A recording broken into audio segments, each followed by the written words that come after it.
बिस्मिल्लाहिर्रहमानिर्रहीम। अस्सलाम वालेकुम। खेलों की खबरों पर तबसरा और तज्जियों से स्कोर के एक और प्रोग्राम के साथ सैयद याह्या हुसैनी आपकी खिदमत में हाजिर है। वेस्ट इंडीज़ के खिलाफ दूसरे एक रोज़ा मैच में बारिश से जो मुतासर हुआ, हालात पाकिस्तान के हक़ में जा सकते थे, क्योंकि स्पिनर्स के लिए वेस्ट इंडीज़ की बैटिंग को जकड़ने के लिए ज़बरदस्त बुनियाद फराहम कर दी गई थी। ताहम फैसला कुन मरहले पर सबसे बड़ी कमी एक माहिर स्पिनर की कमी की शिद्दत में महसूस की गई। पांचवें बॉलिंग ऑप्शन के लिए एक बार फिर पार्ट टाइमर पर इन्हिसार, चाहे वो साइम अयूब हो या सलमान अली आगा, पाकिस्तान के लिए महंगा साबित हुआ। इस कमी की वजह से न सिर्फ मतलूबा रन रेट कम हुआ, बल्कि वेस्ट इंडीज़ को मैच में वापस आने का हौसला भी मिला। रदरफोर्ड ने इस लम्हे पर अपनी धुआंधार बल्लेबाजी से खेल का रुख मोड़ दिया और रॉस्टन चेज़ ने आखिरी लम्हात में इसे मजबूत बुनियाद पर जीत में बदल डाला। यूँ एक ऐसी शिकस्त रकम हुई जिसका असल सबब मौसम या बल्लेबाजी नहीं, बल्कि बॉलिंग मनसूबाबंदी का फुकदान दिखाई दिया, जो एक माहिर बॉलर की अदम मौजूदगी ने पैदा किया। वेस्ट इंडीज़ के खिलाफ बारिश से मुतासरा दूसरे एक रोज़ा मैच में पाकिस्तान की बैटिंग कारकर्दगी ऐसी रही जहां पाकिस्तानी बैटर को न सिर्फ मुखालिफ बॉलर बल्कि मौसम और पिच के खिलाफ भी जिद्दोजहद करना पड़ी। टॉस के बाद पहले बल्लेबाजी की दावत कबूल करने के बावजूद ओपनर अब्दुल्ला शफीक और साइम अयूब ने आगाज़ में चंद खूबसूरत बाउंड्री ज़रूर लगाई, लेकिन उनके दरमियान डॉट बॉल की तवील कतार ने रन रेट को जकड़ कर रख दिया। इब्तदाई 10 ओवर में सिर्फ 5 सिंगल लेना इस सुस्त रवि की सबसे बड़ी अलामत थी। 90 ओवर में जेडन सील्स ने साइम अयूब को आउट करके पाकिस्तान की मुश्किलात में इजाफा किया और 3 गेंदों बाद साबिक कप्तान बाबर आजम को एक शानदार गेंद पर उन्होंने बोल्ड करके वेस्ट इंडीज़ को मुकम्मल बढ़तरी दिलवा दी। कप्तान मोहम्मद रिजवान भी दबाव में आकर पहली 23 गेंदों पर महज 4 रन ही बना सके और मैच के दरमियान में 90 मिनट की बारिश ने बैटिंग का बहाव मज़ीद मुतासर कर दिया। बारिश के बाद भी हालात न बदले, बल्कि ब्लेड्स ने अब्दुल्ला शफीक को आउट करके पाकिस्तान की पेशरफ्त को रोक दिया। मुश्किल कंडीशन में रन बनाना मज़ीद कठिन हो गया और वेस्ट इंडीज़ के स्पिनर और सीम बॉलर्स की यकसा मौसर बॉलिंग से विकेटें गिरती रहीं। हुसैन तलत ने निस्बतन मुस्बत अंदाज में बैटिंग की, लेकिन रॉस्टन चेज़ की एक नीचे रह जाने वाली गेंद पर उनका सफ़र भी ख़त्म हो गया। सलमान अली आगा और दीगर बल्लेबाज भी पिच के मिजाज को समझने में नाकाम रहे और हर गुजरते ओवर के साथ दबाव बढ़ता गया। इख्तितामी ओवर में हसन नवाज़ ने जारहाना अंदाज अपनाया और बारिश से पहले चंद बड़े शॉट्स लगाकर रफ्तार पकड़ी, लेकिन एक और बारिश ने आखिरी 3 ओवर्स ही ख़त्म कर दिए, जो पाकिस्तान को एक बड़े हदफ तक लेकर जाने से महरूम कर गई। यूँ बारिश की बार बार मुदाखलत, मुश्किल पिच और बैटिंग में गैर ज़रूरी सुस्त रवि ने पाकिस्तान को 37 ओवर में 171 रन तक महदूद रखा। ट्रिनिडाद के ब्रायन लारा के स्टेडियम में खेले जाने वाले दूसरे एक रोज़ा मैच में पाकिस्तान ने आगाज़ तो शानदार किया, लेकिन इसके बावजूद फतह गंवा दी और इसका सबसे बड़ा मुहर्रिक एक 5वें माहिर बॉलर की कमी बनी। मैच का आगाज़ पाकिस्तान के हक़ में हुआ था जब ऑलराउंडर हसन अली ने नई गेंद के साथ ख़तरनाक स्विंग से इब्तदाई विकेटें हासिल करके वेस्ट इंडीज़ को दबाव में डाल दिया। स्पिनर्स ने भी दरमियानी ओवर्स में रन रोककर मैच का तवाज़ुन पाकिस्तान के हक़ में कर दिया। सलमान अली आगा और साइम अयूब वेस्ट इंडीज़ के खिलाफ पहले एक रोज़ा मैच में भी ज़्यादा कामयाब नहीं रहे थे। वो पार्ट टाइम स्पिनर हैं, इसलिए साइम ने 48 रन के बदले 1 विकेट ली थी और सलमान अली आगा ने 44 रन देकर एक ही खिलाड़ी को पवेलियन की राह दिखाई थी। दूसरे एक रोज़ा मैच में भी मोहम्मद रिजवान इस कमज़ोरी को बतौर कप्तान न भांप सके। अगरचे 18वें ओवर में सलमान अली आगा को 20 रन की पटाई बर्दाश्त करना पड़ी और साइम अयूब को 27वें ओवर में 16 रन की मार पड़ी और साइम अयूब के ओवर से कबल ये वही लम्हा था जब कामयाब स्पिनर मोहम्मद नवाज़ के ओवर्स का कोटा मुकम्मल हो चुका था। West Indian batter Roston Chase और जस्टिन ग्रेव्स ने मैच की सबसे बड़ी 77 रन की शराकत बनाई। आखिरी ओवर बहुत इत्मीनान के साथ गुजारा और 10 गेंदों पहले ही हदफ 5 विकेट पर हासिल करके सीरीज़ को 1-1 से बराबर कर डाला। वेस्ट इंडीज़ के खिलाफ दूसरे वनडे इंटरनेशनल में ऑलराउंडर मोहम्मद नवाज़ ने 7 ओवर में सिर्फ 17 रन दिए और 2 खिलाड़ियों को पवेलियन की राह दिखाई और पाकिस्तान को एक मौका ज़रूर फराहम किया कि वो मैच पर अपनी गिरफ्त मजबूत करे, लेकिन 5वें स्पेशलिस्ट बॉलर की कमी के बायस ऐसा मुमकिन ना हो सका। मोहम्मद नवाज़ की कौमी T20 टीम में वापसी हुई तो उनकी सिलेक्शन पर तनकीद भी हुई और इस तनकीद को उस वक्त मज़ीद तक़वियत मिली जब बांग्लादेश के खिलाफ T20 सीरीज़ के 3 मुकाबलों में वो सिर्फ 3 विकेटें ले सके और 10 की औसत से सिर्फ 30 रन बना सके। लेकिन वेस्ट इंडीज़ के खिलाफ T20 सीरीज़ में उन्होंने शानदार कमबैक किया और 7 विकेटें लेकर सीरीज़ के बेहतरीन खिलाड़ी का अवार्ड ले उड़े, लेकिन वो इन T20 मुकाबलों में सिर्फ 2 बार बैटिंग करने के लिए आए और सिर्फ 11 रन ही बना पाए और अब उन्हें वनडे सीरीज़ में मौका मिला तो उनकी बॉलिंग तो तवक्कुआत के मुताबिक रही, लेकिन वो मुश्किल वक्त में 24 गेंदों पर महज 5 रन ही स्कोर कर सके। मोहम्मद नवाज कौमी टीम में एक ऑलराउंडर के तौर पर शामिल हुए हैं, लेकिन उनकी बैटिंग परफॉर्मेंस ने सख्त मायूस किया है। वो अहम मौक़ों पर ऊपर के नंबरों पर भेजे भी गए, लेकिन उनका बैट खामोश रहा।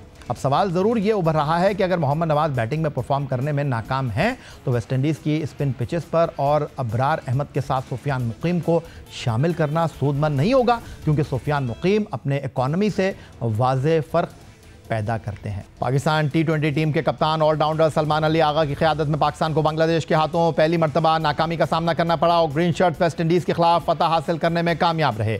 लेकिन इन सीरीज़ के दौरान कप्तान सलमान अली आगा पर तनकीद भी हुई और उनकी बैटिंग और बॉलिंग को तनकीद का निशाना भी बनाया गया, मगर साबिक कप्तान लेजेंडरी फास्ट बॉलर वसीम अकरम टी20 कप्तान सलमान अली आगा के हक़ में बोल पड़े हैं। कराची में मीडिया से बातचीत करते हुए उनका कहना था कि वो सलमान अली आगा की कप्तानी से खासे मुतासिर हुए हैं। सलमान अली आगा टीम के लिए कुर्बानी देते हैं। गुज़िश्ता मैचों में टीम के लिए उन्होंने अपनी बैटिंग पोजीशन बदली।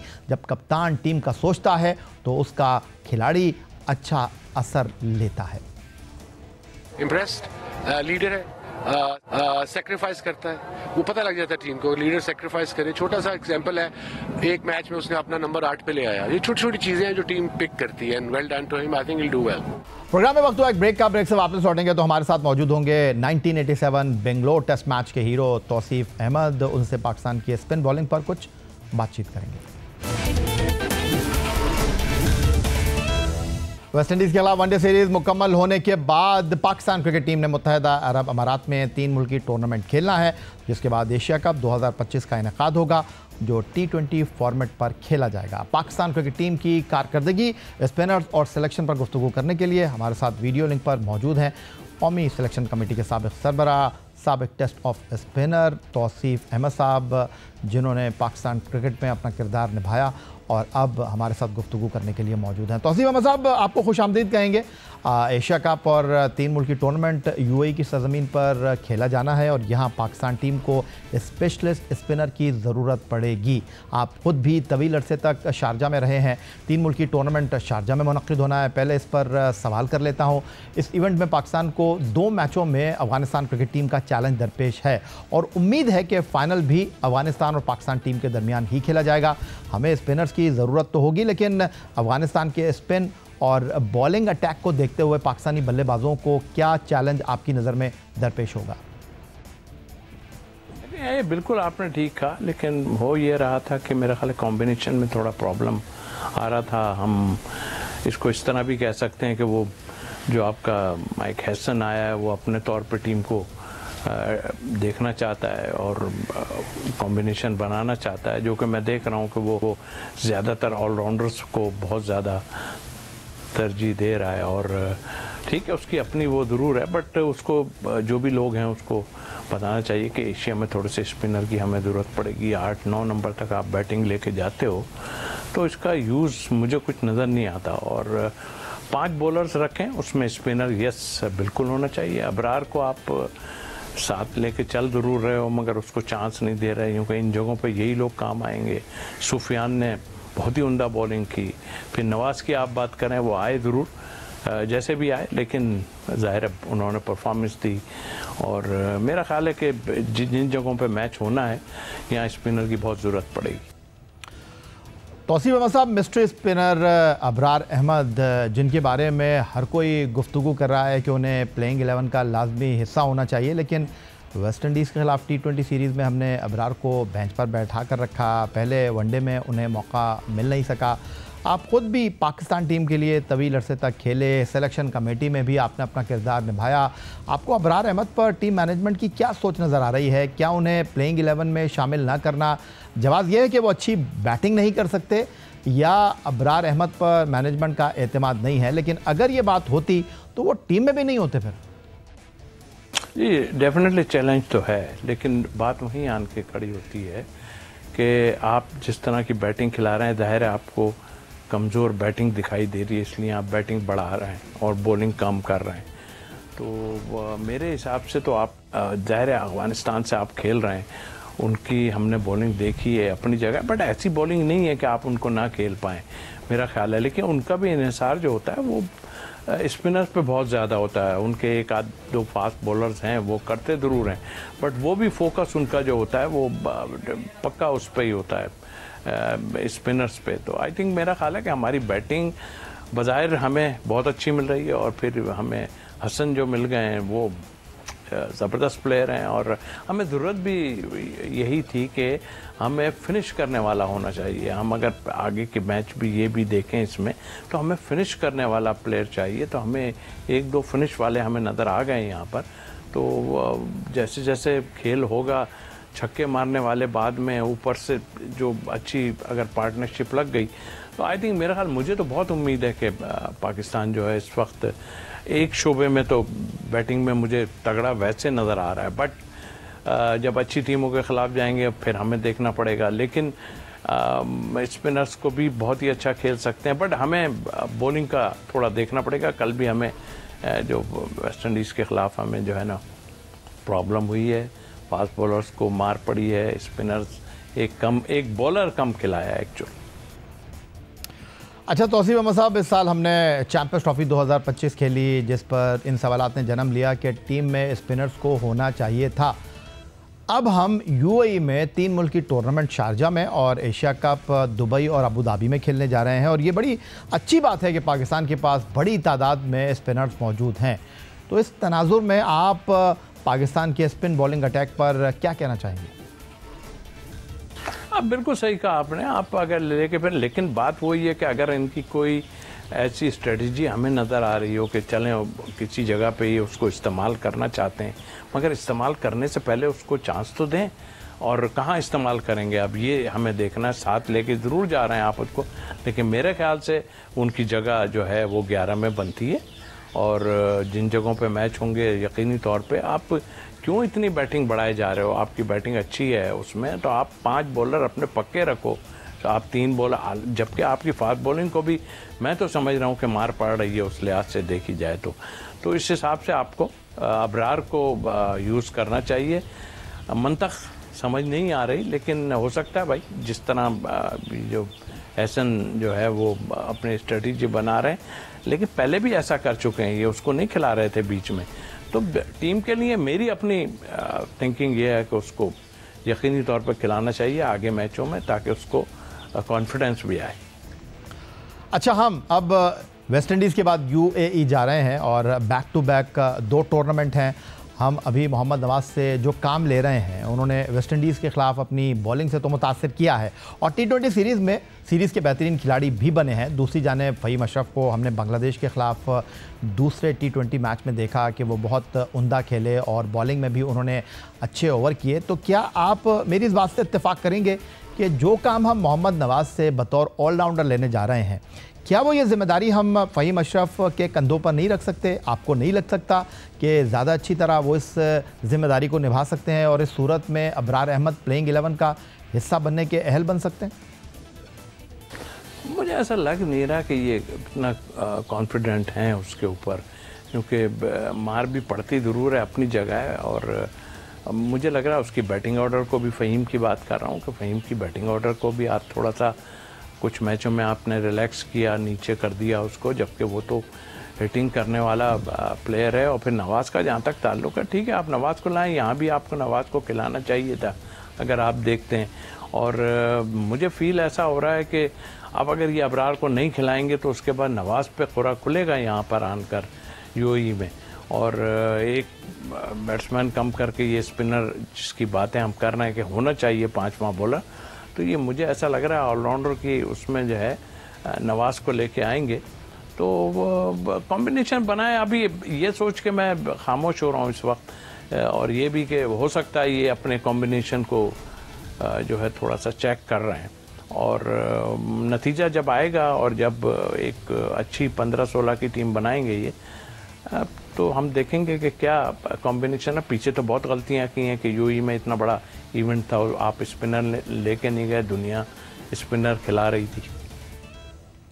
तौसीफ अहमद साहब, हम देख रहे हैं कि साइम अयूब को मुकम्मल बॉलर के तौर पर मानने में अब शायद हम कामयाब हो गए हैं, और उन्होंने बॉलिंग में भी कुछ तवक्कुआत पर पूरा उतर कर इस बात में जो शक था उसको ख़त्म किया है। लेकिन आप इस बात से इत्तेफाक करते हैं कि साहिम अयूब का असल किरदार टीम में उनकी टॉप ऑर्डर में बतौर ओपनर खेलने की जिम्मेदारी है। उन्होंने फ्लोरिडा में वेस्ट इंडीज़ के खिलाफ 2 निफ सेंचुरियाँ बनाई, लेकिन आपको लगता है कि हमें साहिम अयूब की बैटिंग परफॉर्मेंस की ज़्यादा ज़रूरत है, अगरचे वो बॉलिंग में भी अपना किरदार निभा रहे हैं? इस पर आप क्या तबसरा करना चाहेंगे? मेरे अपने नज़दीक ठीक है, लोग कह रहे हैं कि जी उसको इतने चांस दिए, उतना कुछ, उसकी जगह हर हाल में बनती है और उसको भी सोच के खेलना पड़ेगा कि आप पे भाई जो है वो सारी जिम्मेदारियां हैं। और चूंकि वो एक ऐसा बैट्समैन है कि बॉलर्स को तहस नहस कर सकता है और कर भी रहा है, बीच में जाहिर चांस मिले अपनी जगह, बट गुड बैट्समैन और इस फॉर्मेट के हिसाब से बहुत ही अच्छा खेलता है। लेकिन अब ये ना करें कि उसकी बॉलिंग के ऊपर आप ध्यान दें कि ये भी करा लेगा, ये भी करा लेगा। मैं इसके हक में नहीं हूँ कि अब वो करा लेता है, अपनी जगह है। सलमान अली आगा ने अपनी कप्तानी में बॉलिंग नहीं की, यहाँ आने के बाद उसने अभी बॉलिंग की है, तो वो भी रेगुलर नहीं कर रहे हैं। तो इसका मतलब मुझे ऐसा फील हो रहा है कि जो है वो इसी तरह पार्ट टाइम वाला खेल करने की लेकिन साइम का जहाँ तक अपने का वो पाकिस्तान टीम का परमानेंट मेंबर होना चाहिए आगे तक, और बॉलिंग पे उसके इन्हिसार ना करें। अगर उसको मार पड़ जाती है तो आप उसको कुछ कर नहीं सकते हैं। तो मेरा ख्याल है कि 5 बॉलर का फोकस करें और फिर उसके बाद बड़े इवेंट में जाएं आप। तौसीफ अहमद साहब, आपका क्रिकेट में बड़ा तजुर्बा है और टीम का ड्रेसिंग रूम भी आपने शेयर किया है, टीम की सिलेक्शन में भी आपका किरदार रहा है। आपने भी अपने वक्त में बड़े बड़े फैसले किए, कई सीनियर्स को ड्रॉप किया, कई जूनियर्स को मौका दिया। मौजूदा टीम मैनेजमेंट की बात की जाए तो उन्होंने अपना जो सफ़र शुरू किया इसमें नौजवान क्रिकेटर्स पर इन्हिसार किया, डोमेस्टिक परफॉर्मर को मौका दिया। अब एक मर्तबा फिर ये लग रहा है कि सीनियर्स क्रिकेटर्स को वापस लाने की बातचीत हो रही है। आपका तजुर्बा क्या कहता है? क्योंकि आप इस सारी सूरत हाल में पाकिस्तान क्रिकेट बोर्ड के साथ माजी में मुंसलिक रहे हैं, तो आप अपने तजुर्बे की बुनियाद पर क्या कहेंगे? क्या जूनियर्स पर इन्हिसार ही करना चाहिए, उनको देखते हुए मुस्तकबिल की मनसूबाबंदी करनी चाहिए? नहीं, आपने ठीक कहा। दरअसल मैं भी देख रहा हूँ कि काफ़ी जगह से प्रेशर भी आ रहा है और बस वो चाह रहे हैं कि हमारे 1-2 प्लेयर, उन्होंने बड़ी परफॉर्मेंस दी, अपनी जगह है। लेकिन मैं समझ रहा हूँ ये नए लड़के जो हैं, जब तक आप इनको चांस नहीं देंगे, मैं तो ये भी कहता था कि भाई अभी साहबजादा फरहान को इन्हें इस वेस्ट इंडीज़ टूर पे भी साथ रखना चाहिए था। क्या कबात थी उसमें, एक ओपनर और साथ रख लेते आप तो क्या कोई प्रॉब्लम तो नहीं थी मेरे हिसाब से। तो उस लिहाज से मैं सोचता हूँ कि आप इन चीज़ों को छोड़ें और यंग को अभी खिलाएं। और ये ठीक है, आपके ये प्लेयर बैठे हैं ना, कोई बात नहीं, इनको आजमाया है हमने। आपने देखा आज के हमें जो प्रॉब्लम हो रही थी, जो हमने पिछले मैचों में देखा है, हमें प्रॉब्लम जो हो रही थी वो भी इन लोगों ने पूरी तो की है। हम मैच फिनिशर हमारे पास नहीं थे, लंबी लंबी बैटिंग करके आप जा रहे हो, सारा कुछ कर रहे हो, मैच नहीं जीत रहे। तो आपने देखा कि मैच फिनिशर आए हैं, ऊपर से भी रन्स बन रहे हैं और नीचे जाके भी रन्स बना दिए। उसमें चाहे हुसैन तलत पे हम इतनी बात कर रहे थे, मगर ठीक है, अब आप ले आए उसे तो फिर उसको यूज़ करें पूरा और देखें। ये मत सोचें उन्होंने हमारे लिए बहुत किया, लेकिन अननेसेसरी आप अगर ऐसा करोगे तो फिर ज़्यादती करोगे प्लेयरों के साथ। बहुत शुक्रिया आपका। तौसीफ अहमद पाकिस्तान क्रिकेट बोर्ड की सिलेक्शन कमेटी के साबिक सरबराह हमारे साथ मौजूद थे और वो कह रहे थे कि पाकिस्तान क्रिकेट बोर्ड ने, टीम मैनेजमेंट ने अब जिस रास्ते का इंतखाब किया है उनको आने वाले दिनों में इसी सफ़र को जारी रखना चाहिए, पुराने खिलाड़ियों की तरफ नहीं देखना चाहिए, नौजवान और नए खिलाड़ियों पर इन्हिसार की पॉलिसी को बरकरार रखना चाहिए। यही आज का हमारा प्रोग्राम था। इस अकाउंट पर आप हमें फॉलो कर सकते हैं, ईमेल कर सकते हैं, अपनी राय से आगाह कर सकते हैं score@jio.tv पर। इस दुआ, इस उम्मीद, इस तवक्को के साथ कि पाकिस्तान में खेल और खिलाड़ी तरक्की करते रहें। सैयद या हुसैनी को स्कोर की पूरी टीम के साथ अगले प्रोग्राम तक के लिए इजाज़त दीजिए। अल्लाह हाफ़िज़।